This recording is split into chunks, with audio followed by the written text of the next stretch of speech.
After losing in Week 1 to the New Orleans Saints 17-13 in the preseason, the Chiefs are trying to right the ship with their home opener at Arrowhead against the San Francisco 49ers, but of course the main headline being Alex Smith going against his former team.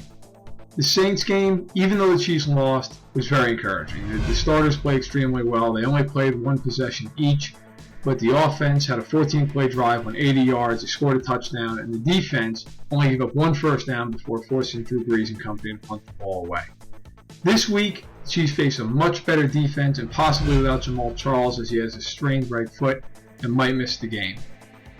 It's something to watch with Smith this week to see if he can complete passes to his wide receivers. There's been some conjecture as to how much it matters that in the first preseason game, the only receiver he hit with a pass was Dexter McCluster.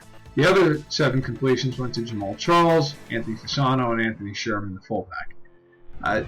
Dwayne Bowe, you would imagine, would want to get really involved here in this game, get his touches. Same goes for Jonathan Baldwin, who really has not been able to get on track in camp. He's been miserable. He's dropped a lot of passes. So that's one thing to watch. Another thing to watch is how good does the defense play again. On the first series against a very good offense, the Chiefs' defense looked excellent, led by second-year nose tackle Dontari Poe. He was a real force. He made a nice play in against the run. He also made a very nice play beating Brian De La Puente inside and putting a pressure on Brees, forcing him to chuck the ball away.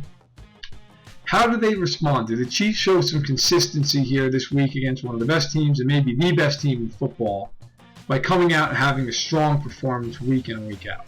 Another thing, the special teams. Special teams have a new coach, of course, in Dave Tobe. They look tremendous in New Orleans. And Niall Davis had a big return. Dexter McCluster had a really nice punt return, almost broke it for a touchdown. Devin Wiley had a solid return as well. Can the Chiefs do that again? Andy Lee is an excellent punter.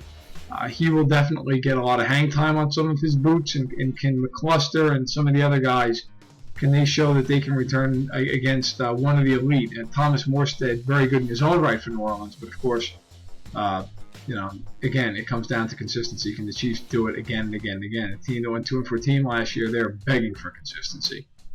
The one thing I really want to watch them more than anything else, how well did the Chiefs do with adjustments? The starters are probably going to play close to a half, if not a half, of football on Friday night. Can Kansas City show that if things don't go right on a specific drive, that they can bounce back? It's great to do it on one drive.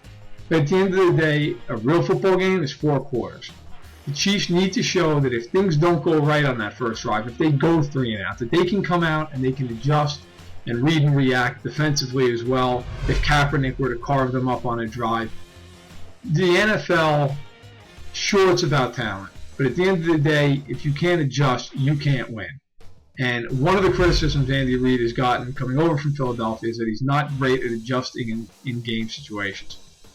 Can he prove that wrong, or at least maybe give us a little taste that that's an incorrect assumption by doing a good job here against a well-coached team in San Francisco? For Arrowhead Pride, I'm Matt Verderame. Thanks for watching.